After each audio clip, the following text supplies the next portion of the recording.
So as promised, I'm going to Mylar bag with oxygen absorber some flour. So I have a total of 45 pounds. I've already done 5 pounds over here. This is just 5 pounds of all-purpose flour with 1 oxygen absorber in a gallon Mylar bag. And this is really a two-hand situation, so I will be stopping and starting some and showing you the finished product. But I'm going to open this flour. I'm going to cut it off right above the flour, and then I'm going to open my gallon Mylar bag and slip it over the top and then turn it over. I just did that for the first one, and that worked really good. No mess, no flour everywhere. And then label the bag. And then I have my flat iron here to seal the Mylar bags. They seal really easy. So we'll go ahead and start this. I do have my oxygen absorbers here. About half of these I've already put in a bag, and this is folded over to try to protect those. But when you open your bag of oxygen absorbers, as quickly as possible, you want to get them in a mason jar or either another Mylar bag and seal it, something to protect them so that they don't go bad.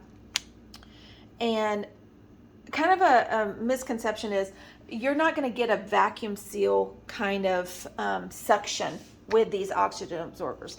They suck the moisture out, about 21% of the moisture or the oxygen out of your bag.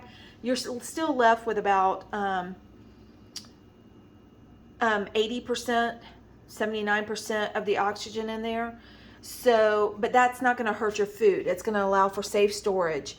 Obviously, if you're doing dry goods, noodles, and things like that, you can vacuum seal the bag with an oxygen absorber in there, and that's the best way to go. But I'm not going to try to, I don't even know if you can vacuum seal flour. That sounds like a big hot mess. So I'm not even going to worry with that right now. But let's see where it goes. So I've got my bag open, and I'm going to take my scissors and cut it to just right below the level of the flour. So I have that bag cut down, and I don't know if I mentioned this or not, but my flour's been in the freezer probably a couple of weeks. You really only need about 72 hours.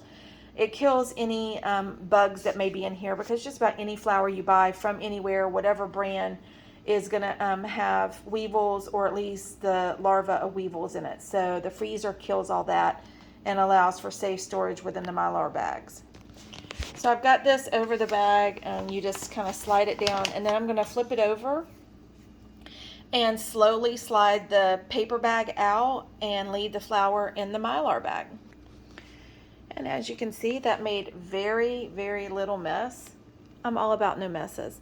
So I'm going to try to pack this down a little bit, try to squeeze a little air out of it, if that even makes sense.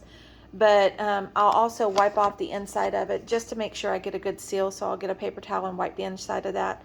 Then I'll take one of my oxygen absorbers and just drop it right there and close it up. So I'm just going to drop this right down in there, and then I'm going to close it up and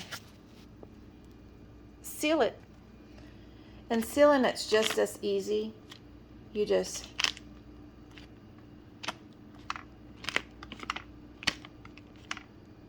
and that gives you your seal. You can see it's all sealed up. It's also hot as blue blazes. But yeah, that gives me a good seal, and my flour's not going anywhere. Mylar bags come with a little tear, so little tear divot, so for easy opening. So once I get ready to use this, all I have to do is rip that across. I don't even need scissors. And I'm going to put a label on here that looks like the other one, put the date on it and what it is. I'm going to do the same thing for cornmeal and all the rest of this flour. And like I said, I have whatever's on sale. All-purpose flour is what I use. So, but super easy to Mylar bag. I buy mine off of Amazon because they usually come with whatever number of bags you have. You also get that number of oxygen absorbers. I have another brand over here, Wise Dry. It came the same way. And you can. So something really handy dandy about my Mylar bags, because they seal no matter what side you're working. So if I have something smaller I want to use, I can cut this bag right across here and make 2 small packets and just seal it with the flat iron or regular iron. I'm just choosing to use the flat iron, but it makes it really easy. You can cut these down and make snack packs. You could fourth it and have little snack packs of dried fruit, anything dry, cereal, any dry goods you can store in these. So I think that's pretty handy. So there you have it. There is 40 pounds of all-purpose flour. I'm going to wait until later on this evening to do the cornmeal, and because I'm going to scoop it out. I'm not going to do the whole 5 pounds at a time. I'm going to do it probably half a bag to each Mylar bag. So I'm going to work on that a little later, and I'll try to make a new video of that.